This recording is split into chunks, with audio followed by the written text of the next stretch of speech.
Bonjour Guy Carlier. Bonjour Marco, bonjour Julie, bonjour à tous. Et vous avez bien sûr regardé le JT de TF1 hier soir. Et oui Marco, car vous m'imposez par contrat de regarder les JT de Claire Chazal chaque week-end. Donc hier j'ai regardé Claire qui, vêtue d'un chemisier blanc simple et élégant, nous annonçait les nouvelles du jour avec cette façon qu'elle a de regarder la caméra en tournant légèrement la tête sur le côté.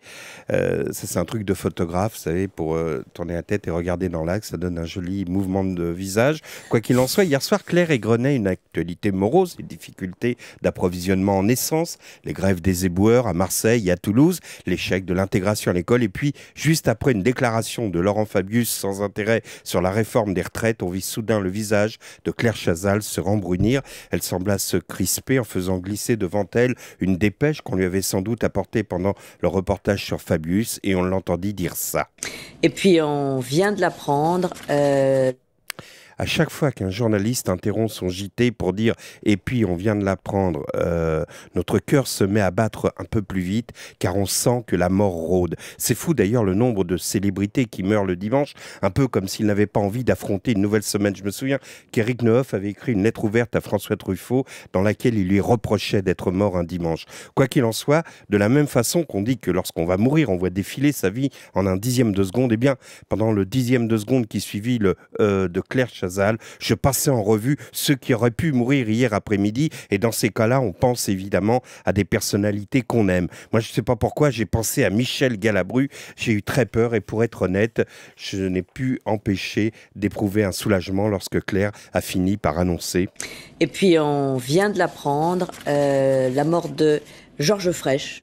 À partir de ce genre d'annonce dans un JT, il se passe un phénomène étrange.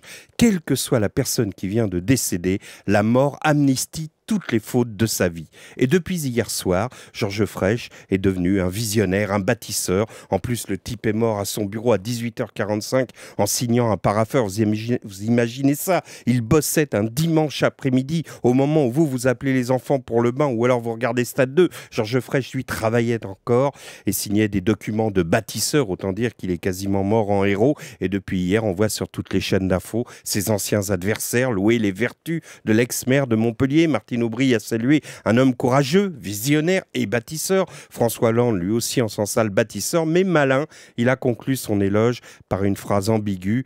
Il a dit « Georges Frêche, laissera une trace », sans préciser de quoi il pensait que cette trace serait constituée. Mais la plus dithyrambique fut sans doute Madame Hélène Mandroux, maire PS de Montpellier, qui, les larmes aux yeux, voulut sur LCI garder le souvenir d'une amitié réelle. Ironie des choses, Michel Grossière nous a rappelé qu'Hélène Mandroux publie cette semaine un bouquin où elle règle ses comptes avec Georges Frêche, dans lequel elle déclare notamment qu'il était un tueur, ajoutant même « Je le plains, quelle solitude doit être la sienne ».